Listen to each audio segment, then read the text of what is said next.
अस्सलाम वालेकुम नाजरीन, मेरा नाम अदनान रऊफ़ राजपूत है। Pakistan travelling passion Ramzan series के साथ मैं हाज़िर हूँ। जैसा कि आप जानते हैं कि खुलासतुल कुरान मोहम्मद असलम शेखपुरी साहब की किताब है, उससे ये सारे खुलासे बयान किए जा रहे हैं। आज पारा नंबर 19 का खुलासा बयान करेंगे। आइए शुरू करते हैं। आऊज़ु बिल्लाहि मिनश शैतानिर रजीम, बिस्मिल्लाहिर रहमानिर रहीम। पारा नंबर 19 सूरतुल फुरकान मक्की है। इसमें 77 आयात और 6 रुकू हैं। इस सूरत के पहले 2 रुकू 18वें पारे के आखिर में गुजर चुके हैं। इस सूरत की इब्तिदा कुरान अज़ीम के ज़िक्र से हुई, जिसके बारे में मुशरिकीन मुख्तलिफ़ किस्म के एतराज़ात उठाते और इसकी आयात को झुटलाते थे। एक गिरोह इसे गुज़िश्ता कौमों के किस्से और कहानियाँ करार देता था, दूसरा गिरोह इसे हज़रत मोहम्मद सल्लल्लाहु अलैहि वसल्लम का इफ्तरा और ऐसी तख्लीक कहता था जिसमें अहले किताब ने आपके साथ ताउन किया। तीसरे गिरोह के ख़याल में ये वाज़े जादू था। आयत नंबर 1 से 6। कुरान के बाद साहिब कुरान यानी हुज़ूर पाक सल्लल्लाहु अलैहि वसल्लम का तज़किरा है। ज़िद्दी और मांद लोग आपकी तकज़ीब करते थे। इनका ख़याल था कि रसूल बशर नहीं बल्कि फ़रिश्ता होता है, और अगर बिलफ़र्ज़ इंसानों में से किसी को नबूवत और रसालत मिलेगी तो वो दुनियावी एतबार से खुशहाल और सरबर आवर्दा लोगों को मिलती है, किसी गरीब और यतीम को हरगिज़ नहीं मिल सकती। आयत नंबर 7 से 9। अल्लाह ताला ने इन खाम ख्यालियों और बातिल दावों की तरदीद वाज़े दलाइल से की है। 19वें पारे का आगाज़ भी मुशरिकीन के दावों, एतराज़ात और ला यानी किस्म के मुतालबात से होता है। मिसाल के तौर पर वो बाज़ औक़ात कहते थे कि हम पर फ़रिश्ते क्यों नाजिल नहीं होते, या ऐसा क्यों नहीं होता कि हम अपने परवरदिगार को देख लें। आयत नंबर 21। इसके जवाब में फरमाया गया है कि फ़रिश्तों को ये इस वक्त देख पाएंगे जब वो इनकी रूहें कब्ज़ करने के लिए आएंगे, और जब ये फ़रिश्तों को देख लेंगे तो इनके लिए कोई खुशखबरी नहीं होगी, चूँकि कबूलियत अमाल की बुनियादी शर्त यानी ईमान से ये खाली हैं। इसलिए क़यामत के दिन इनके अमाल भी किसी काम नहीं आएंगे और वो खाक बनकर उड़ जाएंगे। वो दिन इनके लिए बड़ा सख्त साबित होगा। ये नदामत की वजह से अपने हाथों को काटेंगे और कहेंगे कि ए काश हमने पैगंबर का रास्ता इख्तियार किया होता। इस दिन अल्लाह का रसूल अल्लाह के हुजूर शिकायत करेगा कि ए मेरे रब, मेरी कौम ने कुरान छोड़ दिया था। इमाम इब्ने कैम रहमतुल्लाह अलैह फरमाते हैं, कुरान को छोड़ने की कई सूरतें हैं। पहली ये कि कुरान को सुने ना इस पर ईमान लाए। दूसरी सूरत ये कि पढ़ता भी हो और ईमान भी रखता हो लेकिन इस पर अमल ना करता हो। तीसरी ये कि ज़िंदगी के मामलात और तनाज़ात में इसे हुक्म ना बनाए। चौथी ये कि इसके मायने में गौर व तदब्बुर ना करे। पाँचवीं ये कि कल्बी अमराज में इससे शिफा हासिल ना करे। मेरे मोहतरम कारीन, अगली सतरें पढ़ने से पहले कुछ देर के लिए रुक जाइए और चंद लम्हों के लिए अपने बारे में और फिर पूरी उम्मत के बारे में बेलाग फैसला कीजिए। आज हम किस अंदाज में कुरान को छोड़ चुके हैं, और ये भी सोचिए कि जब हम मोहलिक रूहानी और इखलाकी बीमारियों में मुब्तला होने के बावजूद ना परहेज़ करते हैं, ना वो आसमानी दवा इस्तेमाल करते हैं जिसमें यकीनी शिफा है, तो इसका नतीजा मज़ीद बीमारियों में मुब्तला होने और हिलाकत के सिवा कोई निकल सकता है? यकीनन नहीं, हरगिज़ नहीं। मुशरिकीन ये एतराज़ भी उठाते हैं कि जैसे तौरात और इंजील यक बारगी नाजिल हो गई, यूं ही कुरान भी यक बार क्यों नाजिल नहीं हुआ। ज़ाहिर है तदरीजन कुरान नाजिल होने में कई हिकमतें पोशीदा थीं। मसलन इसका हिफ्ज़ करना, इसके मायने का समझना, अहकाम का ज़ब्त करना और अमल करना आसान। लेकिन यहाँ अल्लाह ताला ने सिर्फ एक हिकमत बयान की है, वो ये कि थोड़ा थोड़ा नाजिल करने का मकसद ये था कि आपका कल्ब मुबारक नूर कुरान से मुनव्वर होता رہے، اس کے حقائق اور علوم سے آپ کی روح کو غذا اور دل کی تقویت حاصل ہو۔ جاننے والے جانتے ہیں کہ یکا یک برسنے والی تیز بارش بھی کھیتی کو تباہ کر دیتی ہے، لیکن مناسب وقت تک بتدریج برس کر زمین کی سوتوں میں جذب ہونے والی بارش سے بہت فائدہ ہوتا ہے۔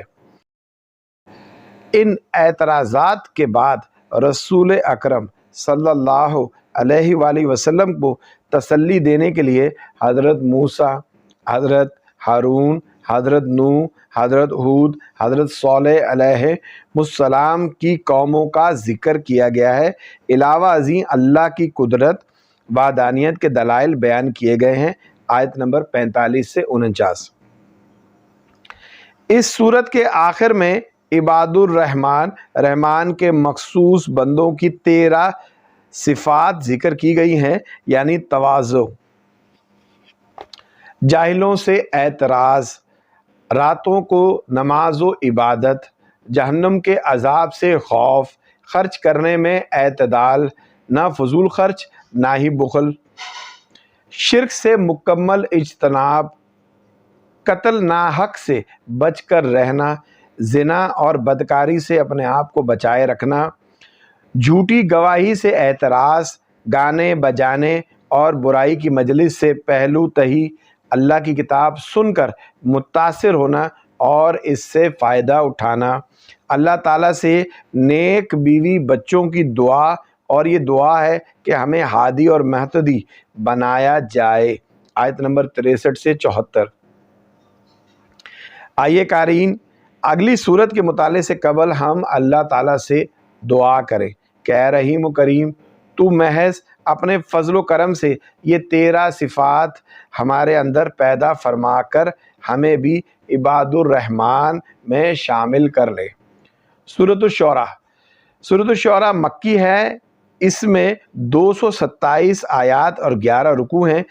اس سورت کی ابتدا حروف مقطعات میں سے تو، سین، میم کے ساتھ ہوئی، اور عموماً اسلوب کے مطابق اس کے فوراً بعد بندوں پر اللہ تعالیٰ کا بہت بڑا احسان جو کہ قرآن کی صورت میں ہے، اس کا ذکر ہے۔ قرآن کے بارے میں ایک احساس ذمہ داری تو رسول اکرم صلی اللہ علیہ وآلہ وسلم کا تھا، جو کہ اس کے علوم و معارف اور احکام بدو تک پہنچانے میں اپنی جان کو ہلکان کیے ہوئے تھے، اور آپ کے دل میں انسانیت کی ہدایت کا ایسا درد تھا جو لگتا تھا کہ آپ کی جان ہی لے لے گا۔ آیت نمبر 2، آیت نمبر 3۔ دوسرا رویہ مخالفین کا تھا، جن کے سامنے نصیحت اور ہدایت کی جو بات آتی تھی اس سے اعراض کرنا ضروری سمجھتے تھے۔ آیت نمبر 5، 6۔ اس کے بعد اس صورت میں متعدد انبیاء کرام علیہم السلام کے قصے بیان کیے گئے ہیں۔ ان قصوں کی ابتدا حضرت موسیٰ علیہ السلام کے قصے سے ہوتی ہے۔ انہیں اللہ تعالیٰ نے نبوت فرما کر فرعون کے پاس جانے کا حکم دیا۔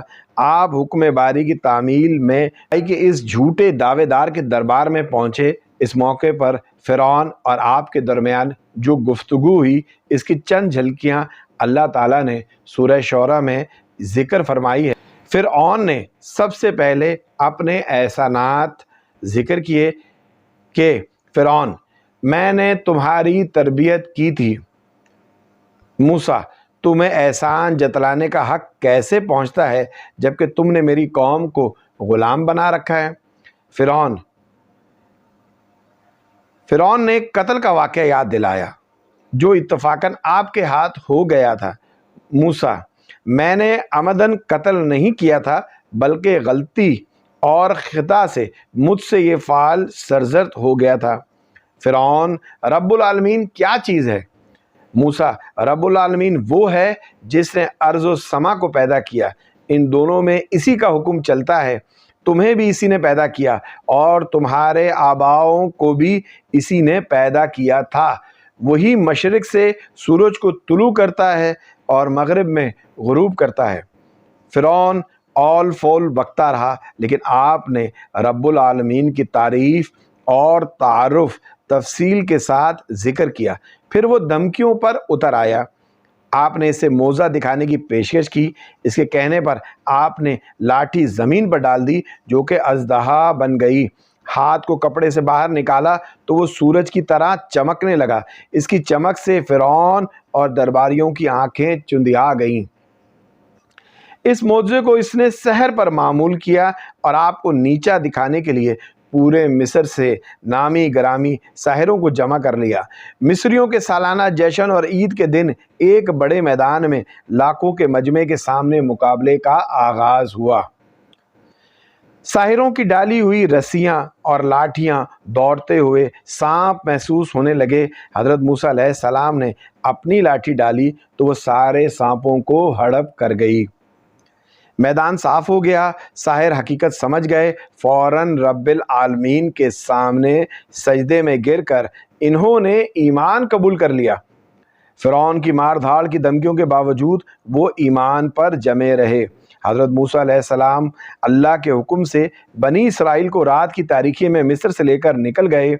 صبح ہوئی تو فرعون نے لاکھوں کا لشکر لے کے تعاقب کیا۔ بالآخر دریا کے کنارے بنی اسرائیل کو جا لیا۔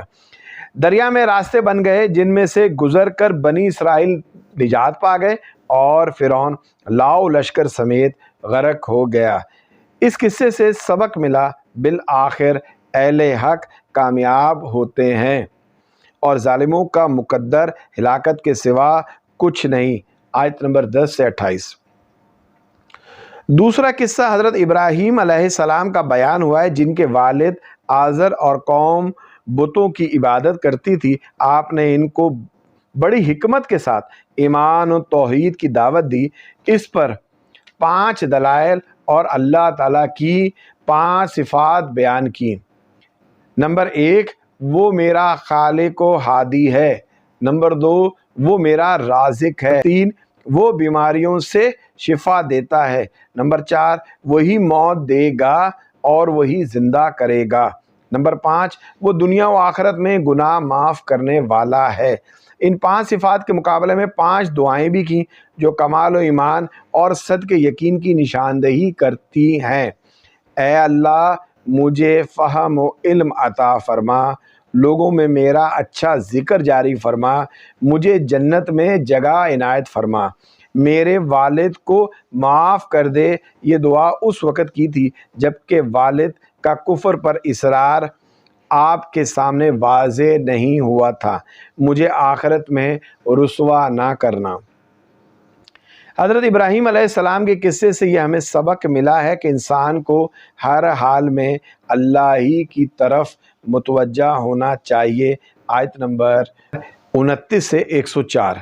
تیسرا قصہ حضرت نوح علیہ السلام کا ہے، جنہوں نے اپنی قوم کو 950 سال ایمان کی دعوت دی لیکن وہ مان کر نہ دیے، چنانچہ ان سب کو غرق کر دیا۔ اس قصے سے یہ سبق ملتا ہے کہ ہدایت اسی کو ملتی ہے جسے اللہ چاہے۔ آیت نمبر 105 سے 122۔ چوتھا قصہ حضرت ہود علیہ السلام کا ہے، جو قوم عاد کے نبی تھے۔ یہ لوگ جسمانی قوت، عمر کی طوالت اور خوشحالی کے اعتبار سے دنیا کی ایک نمایاں قوم تھی۔ انہوں نے بغیر ضرورت کے بڑے بڑے محلات تعمیر کر رکھے تھے۔ انہوں نے بھی ایمان کی دعوت کو ٹھکرا دیا، چنانچہ ان پر اللہ کا عذاب آ کر رہا۔ ان کے قصے سے یہ نصیحت ملی کہ فضول خرچی، نمود و نمائش، بلا ضرورت تعمیرات اور تکبر کا انجام کبھی بھی اچھا نہیں ہوتا۔ آیت نمبر 123 سے لے کر 140۔ پانچواں قصہ حضرت صالح علیہ السلام کا ہے۔ ان کی قوم کو مادی وسائل، رزق کی فراوانی اور امن و تحفظ حاصل تھا۔ سرسبز باغات اور بارونق زمینوں میں آباد تھے، لیکن انہوں نے اللہ کی نعمتوں کا شکر نہ کیا، چنانچہ ان کو زلزلے کے ذریعے ہلاک کر دیا گیا۔ ہر ناشکری قوم کا انجام یہی ہوتا ہے۔ آیت نمبر 41 سے 159۔ چھٹا قصہ حضرت لوط علیہ السلام کا ہے، جن کی قوم فسق و فجور، شہوت پرستی اور بدکاری میں حد سے بڑھ گئی تھی۔ وہ ایسا عمل کرتے تھے جو ان سے پہلے کسی نے نہیں کیا تھا، جس سے حیوان بھی نفرت کرتے تھے۔ ان پر آسمانوں سے پتھروں کی بارش برسی اور ان کا نام و نشان مٹ گیا۔ اللہ تعالیٰ दूसरे किस्सों की तरह इस किस्से के आखिर में फरमाते हैं, बेशक इसमें निशानी है, इनमें अक्सर ईमान लाने वाले नहीं थे। निशानी और इबरत यही है कि नफसानी ख्वाहिशात की तकमील में हद से तजावज़ करने वाले कौम और फ़र्द का अंजाम अच्छा नहीं होता। आयत नंबर 160 से 175। सातवां किस्सा हज़रत शुएब अलैहिस्सलाम का है। इनकी कौम को अल्लाह ने मुख्तलिफ़ नेमतें अता फ़रमाई थीं। घने जंगलात थे, समरबार बागात थे, मीठे पानी के चश्मे थे, लेकिन ये अल्लाह की नाफरमानी में मुब्तला हो गए। इनके मुख्तलिफ़ मासी में से एक बड़ी मासियत ये थी कि वो हकूकुल इबाद की अदायगी में डंडी मारते थे। जब समझाने के बावजूद बाज ना आए तो अल्लाह ने इनको अजाब देने का फ़ैसला किया। कई दिन तक सख्त गर्मी रही, फिर बादल छा गए। ये लोग ठंडक के हसूल के लिए बादल के नीचे जमा हो गए। बादलों से आग बरसने शुरू हो गई, ज़मीन पर जलजला तारी हो गया और ये देखते ही देखते कोयला बनकर रह गए।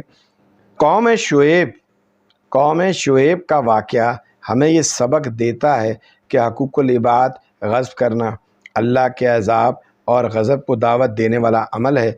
जैसे सूरत की इब्तिदा कुरान अज़ीम के ज़िक्र से हुई थी, इसी तरह इसका अख्तिताम भी कुरान करीम के हवाले से मुशरकीन बातिल एतराज़ ज़ात की तरदीद से हो रहा है। आयत नंबर 221 से 227। सूरतुल नमल मक्की है। इसमें 93 आयात और 7 रुकू हैं। इसका आगाज़ हुरूफ मुक़त्तआत में से तो सीन से हो रहा है।